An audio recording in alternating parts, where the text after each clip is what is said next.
평소 잇몸이 좀 안 좋아서 고생을 하셨다거나 아니면 가족분의 아니면 친구분들 중에 잇몸 때문에 고생하시는 분이 계시다면 오늘 이 영상 같이 보시면 더욱더 좋을 것 같습니다.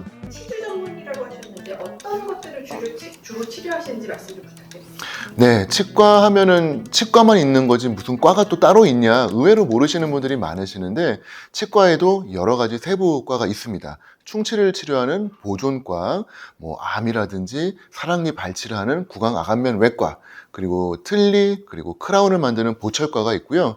제가 속해 있는 치주과는 치아 주위 조직의 준말입니다. 무슨 말이냐면 치아를 제외한 그 모든 조직들, 치아 주변에 있는 뼈, 치아를 둘러싸고 있는 잇몸, 그리고 그 안에 있는 점막들, 그 많은 부분들을 저희 치주과에서 다루고 있고요. 그냥 잇몸 치료, 흔히 말하는 잇몸 치료를 전공하고 있다라고 생각하시면 좋을 것 같습니다. 그러면 내 잇몸이 이제 건강한지 건강하지 않은지 알아보는 방법이 혹시 따로 있을까요? 네, 잇몸이 안 좋다라고 느끼시는 거는 사실은 어렵습니다. 저희 예전 어른들 속담 중에 소리 없는 이빨 도둑이라는 표현이 있어요. 이게 무슨 말이냐면은 잇몸병을 지칭을 하는 건데요. 저희가 흔히 치주염이라고 하죠. 이상하게 뭔가가 불편하다라고 하면 저희가 바로 병원에 가잖아요. 근데 치주염은 신기하게도 증상이 없습니다. 자각 증상이 없다 보니까 나는 괜찮은 것 같은데 치과 갔더니 당신이 뼈가 많이 녹아있다. 당신은 지금 치석이 많다. 라고 오해를 하시는 경우가 많습니다. 만성 치주염은 염증의 특성상 통증이나 그런 게 오게 되면은 사실 늦은 경우가 되게 많기 때문에 잇몸병은 놓치고 늦게 오시는 경우가 정말 많아요. 그렇다면은 내가 사소한 신호라도 좀 더 잘 알 수 있는 방법이 있냐? 라고 물어보신다면 오늘 몇 가지 신호를 좀 말씀드리고 싶은데 1번은 출혈입니다. 염증의 가장 첫 번째 신호로 출혈이 시작이 되는데 어떻게 볼 수 있죠? 보이는 건 아니죠. 칫솔질을 하고 탁 뱉었는데 하얀 거품 사이에 뭔가 빨간 게 있다. 바로 피가 나고 있다는 뜻이거든요. 아침에 특히 밤새 피가 고여 있다가 칫솔질을 하고 퇴 뱉었을 때 피가 나고 있다. 그러면은 나 잇몸이 안 좋구나 라고 하시고 바로 치과에 오시는 게 좋을 것 같고요. 두 번째는 아직 출혈까지는 없지만 잇몸이 부은 경우들이 있어요. 언제냐면은 특히 이제 남성분들은 술 드시고 늦게까지 회식한다면 지금 막 몸이 피곤합니다. 아침에 딱 일어났는데 잇몸이 조금 부은 느낌 내지는 치아 사이가 꽉 낀 느낌들이 있어요. 근데 이게 또 사실 푹 쉬고 나면 잘 사라지기 때문에 그냥 넘어가시는 경우가 많은데 이미 부종, 치은의 비대가 시작이 된 거예요. 그렇기 때문에 잇몸병이 벌써 두 번째가 시작이 된 거고요. 세 번째는 치아의 동요도입니다. 요건데 좀 어려워요. 흔들어 보시면 지금 영상 보시면서 한번 앞니 한번 살짝 흔들어 보시면은 누구나 사실 조금씩은 흔들려요. 그렇기 때문에 저 흔들립니다라고 오시면은 사실 정상인 경우가 많아요. 치아는 0.25mm씩 움직이게 되어 있어요. 그렇기 때문에 딱딱한 걸 먹어도 또 가끔씩 턱을 부딪혀도 치아가 부러지지 않게 쿠션이 들어가 있는 거거든요. 그런데 0.25mm를 넘는 정말 헐렁헐렁한 치아들 있죠? 내지는 식사를 할 때 힘을 줄 수 없을 정도로 흔들리는 치아들이 있습니다. 잇몸병의 결과로 생긴 증상이니까 흔들리는 치아가 있다라고 하시면은 바로 오시는 게 좋을 것 같고 이 마지막은 정말 사소한 건데요. 주변에서 야, 너 얘기할 때 입에서 냄새나 라고 하면은 잇몸병이 시작될 가능성이 매우 높아요. 일단은 입에서 침이 줄어들고 우리 영상 보시는 분들 중에 나이가 조금 많아지시거나 드시는 약이 많아지면은 타액 분비가 줄어들거든요. 그러면 입에서 냄새가 좀 납니다. 누구나 조금씩은 날 수 있어요. 하지만 보는 사람마다 그리고 특히 가족분들이 더 이상 근처에 가까이 오지 않는다. 그 정도로 입에서 냄새가 난다라고 하면은 어디선가 잇몸병이 지금 시작이 되고 있다는 뜻이거든요. 따라서 출혈이 있다거나 잇몸이 부었다거나 치아가 흔들린다거나 그리고 입에서 냄새가 나기 시작한다 라고 하면은 나 잇몸병이 있나 보다 라고 생각하시고 가까운 치과에 가셔서 잇몸 검사를 한번 꼭 받으셨으면 좋겠습니다. 약간 연세가 많을수록 노년층으로 갈수록 많이 호소하는 잇몸 문제 같은 게 따로 있어요. 네, 뭐 어르신들이 하는 가장 큰 첫 번째 이제 잇몸 질환은요. 뭐 잇몸에서 피가 나요, 잇몸이 내려갔어요, 뭐 여러 가지 표현들을 많이 하시는데 결과적으로는 치아를 잡아주고 있는 치아 주변의 뼈가 녹는 현상이 가장 큰 호통, 호소, 불편감입니다. 근데 이게 뼈가 녹는 걸 어떻게 하셨을까? 그거는 뼈가 보이기 때문이 아니라 뼈 위에 얹혀 있는 잇몸 살이 쭉 내려가기 때문에 치아 사이가 비는 걸로 일단 나타납니다. 흔히 저희가 이제 블랙 트라이앵글이라고 얘기를 하는데요. 20대에는 치아 사이가 잇몸살로 이렇게 뾰족뾰족 꽉 차 있어요. 지금 여기 저희가 보시는 이 모델 보시면은 치아 사이사이에 잇몸이 꽉 차 있죠. 요게 정상적인 잇몸의 형태인데요. 잇몸뼈가 내려가면 저희는 육안으로는 안 보이죠. 요 안에 뼈가 있습니다. 뼈가 이제 위로는 올라갈 것이고 아래로는 흘러내려가겠죠. 그러면 자연스럽게 그 위에 덮여있는 잇몸이 내려가면서 치아 뿌리가 보이기 시작을 해요. 그래서 어떤 분들은 치아가 길어졌어요 라고 해서 오십니다. 그러다 보니까 블랙 트라이앵글 내지는 치아 사이가 비어서 치아가 길어졌어요. 내지는 뿌리가 나오니까 치아가 시려요. 그리고 점점 뼈가 내려가니까 치아가 더 많이 흔들리죠. 치아가 흔들려요. 라고 하는 정말 다양한 표현으로 오시는데 원인은 거의 하나입니다. 잇몸뼈가 내려갔다는 거고요. 아쉽게도 잇몸뼈가 내려가면 사실 좀 늦어요. 이거를 다시 끌어올리기가 조금 어렵습니다. 물론 치료 방법은 있어요. 나중에 설명을 드리겠지만 어쨌건 내려가기 전에 예방하는 게 정말 중요합니다. 그렇기 때문에 치주 질환은 무조건 예방이에요. 치료보다 예방을 잘 하셔야 되는 아주 특징적인 질환이기 때문에 가까운 치과에서 잇몸 질환을 주기적으로 잘 받으시는 것이 정말 중요하겠습니다.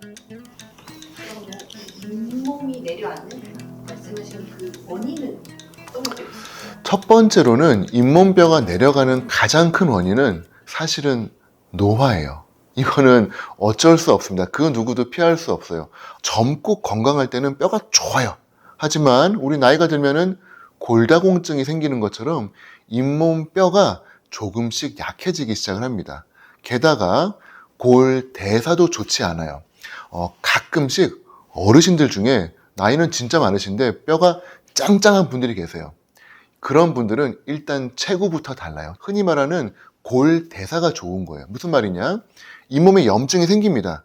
그러면은 뼈가 녹게 되어 있어요. 염증은 뼈를 녹이는데 이분은 염증이 막 공격을 하는데요. 뼈가 녹지도 않고 또 설령 녹을지라도 또 재생이 잘 되세요.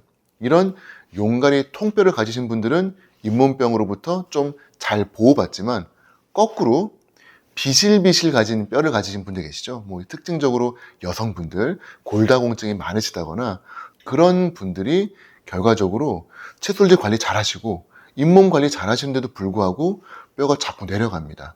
그렇기 때문에 일단은 뼈가 내려가는 제일 큰 원인은 골대사, 즉 노화로부터 시작이 된 골대사의 저하 때문에 생기고요.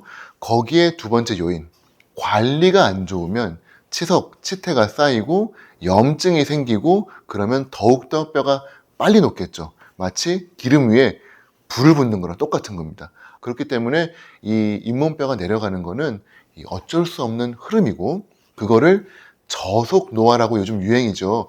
어떻게든 적게 천천히 녹을 수 있도록 잘 도와주셔야 되고 그거를 환자분들도 잘 관리하시고 저희도 도와드리고 같이 협업을 해서 진행을 해야 되고요. 그 모든 거를 능가하는 게 있는데 그게 바로 유전입니다. 그렇기 때문에 이 좋은 잇몸뼈, 좋은 치아를 부모님으로부터 물려받는 것도 정말 큰 축복 그리고 자산이라고 생각을 해요. 혹시 보시는 영상 보시는 시청자분들 중에 잇몸뼈가 좋다. 우리 부모님께 한번 전화드리고 감사하다고 인사드리는 거 좋을 것 같습니다. 그럼 그 치료 방법은 어떤 게 있고 또 이제 예를 들어서 기대하는 효과나 치료, 네. 이런 것들을 좀 알겠습니다. 말씀해 주실 수 있을까요?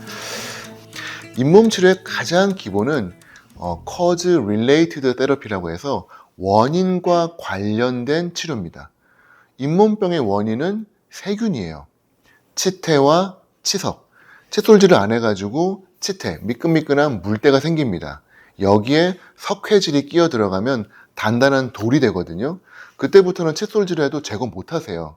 그렇기 때문에 치태와 치석을 제거하는 것을 저희가 시작을 합니다. 자, 1년에 한 번 나라에서 보험으로 스케일링을 제공하기 시작을 했어요. 뭐 그러면 공짜냐? 그건 아니고 되게 좀 수가가 있는 편인데 그거를 거의 10,000원에서 15,000원 정도면은 1년에 딱 한 번 보험 스케일링이 되도록 나라에서 제공을 해주고 있습니다. 그걸로 깨끗하게 잘 유지하시면 다행인데 뭐 저도 마찬가지입니다만 1년 동안 그거를 깨끗하게 유지하는 분이 사실 거의 없습니다. 중간에 한번 오셔가지고 부분 스케일링이라는 걸 받으시면은 부분 안 좋은 부분들만 스케일링 하시면 또 그게 보험이 돼요. 그 다음에 이분은 칫솔질도 잘 하셨지만 유전적으로 내지는 드시는 음식에 의해서 위에만 생기는 게 아니라 잇몸 안으로 조금 파고 들어갑니다. 그거는 스케일링으로 제거가 안 돼요. 스케일링은 잇몸 위에 있는 치석만 제거가 되고 잇몸 안으로 들어가려고 하면은 치근 활택술 역시 보험이 됩니다. 아래 한번 위에 한번 해주시면은 대략 2만원, 2만원 요 정도에서 끝납니다. 근데 이것보다 더 깊이 들어가야 되는 분들 계세요. 이분들은 그냥 하면 너무 아파요. 그래서 마취를 합니다. 대개 한 군데, 두 군데, 세 군데, 네 군데 나눠가지고 진행을 하게 되는데 뭐 오시는 시간대, 낮 시간에 오시느냐, 야간에 오시느냐, 주중에 오시느냐, 주말에 오시느냐에 따라서 보험 수가가 조금 달라져요. 단 몇천 원이라도 좀 저렴하게 하시려면 낮에 오세요. 주중에 오세요. 그러시면은 조금 더 절약이 되거든요. 요거를 치은연화 소파술이라고 합니다. 역시 어렵죠. 자, 잇몸 아래에 들어가서 빡빡 긁어낸다. 소파라고 하는 게 빡빡 긁는다는 뜻이거든요. 치석을 정말로 소리가 들릴 정도로 뜯어내는 작업입니다. 요거를 보험으로 하시게 되면은 대개 한 2, 3만 원 정도씩 해서 곱하기 넷 하시면은 보험 진료로 혜택이 가능하세요. 요게 가장 기본인 원인 관련 치료고요. 이거는 사실은 문제가 생긴 거를 그냥 어느 정도 해결하는 것밖에 안 되고 내려간 잇몸을 끌어올려야 되는데 요거는 조금 이제 복잡해집니다. 그래서 요거는 하는 치과도 있고 안 하는 치과도 있는데 치주를 전공하신 분이 사실 많지가 않아요, 우리나라에. 그래서 잇몸을 재생하는 치과를 조금 찾아가시면 좋습니다. 치주과 전문의가 있는 치과를 좀 검색을 해보시면은 전국에 몇몇 군데 있어요. 가셔서 나 잇몸을 재생받고 싶어요 라고 하시면은 일단 첫 번째 엠도게인이라고 하는 재료로 나올 겁니다.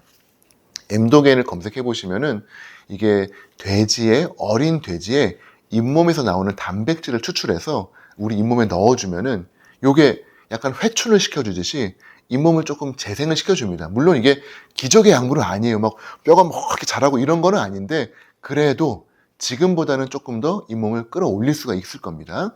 엠도게인 치료가 가능하고요. 잇몸이 너무 내려가서 치아가 너무 심하게 길어 보일 때 있어요. 특히 앞니 같은데 흉하거든요. 그럴 때는 입천장에서 잇몸살을 살짝 떼가지고 요거를 이식을 합니다.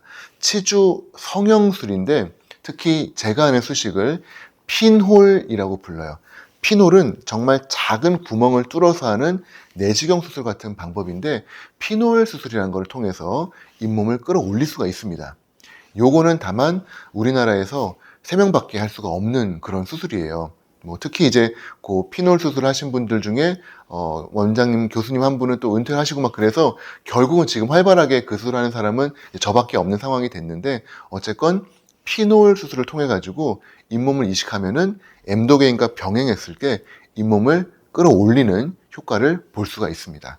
거기에 이제 별도로 추가적으로 환자분들이 이 모든 치료가 끝나면은 한국인 특징입니다. 요 모든 치료 끝나고 그동안 고생하셨습니다. 이제 1년에 한 번 뵐게요 라고 하면 가시다가 착 돌아보면서 저는 근데 잇몸을 위해서 뭘 먹어야 되나요? 라고 물어보신 경우가 너무 많아요. 우리 한국인의 특성상 먹는 걸로 해결하죠.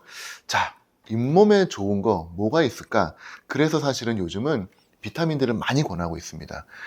잇몸에 좋은 비타민, 일단은 칼마디아 뭐 이런 식으로 저희가 외우고 하는데요. 칼슘, 마그네슘, 비타민 D, 아연, 칼마디아 요 네 가지가 잇몸 뼈와 잇몸 건강에 정말 좋은 비타민이에요. 요 4가지가 들어있는 영양제를 드시는 게 아주 좋고요. 거기에 콜라겐, 그리고 비타민 C, 요렇게 6가지를 챙겨 드신다. 그러면 잇몸에 정말 좋습니다.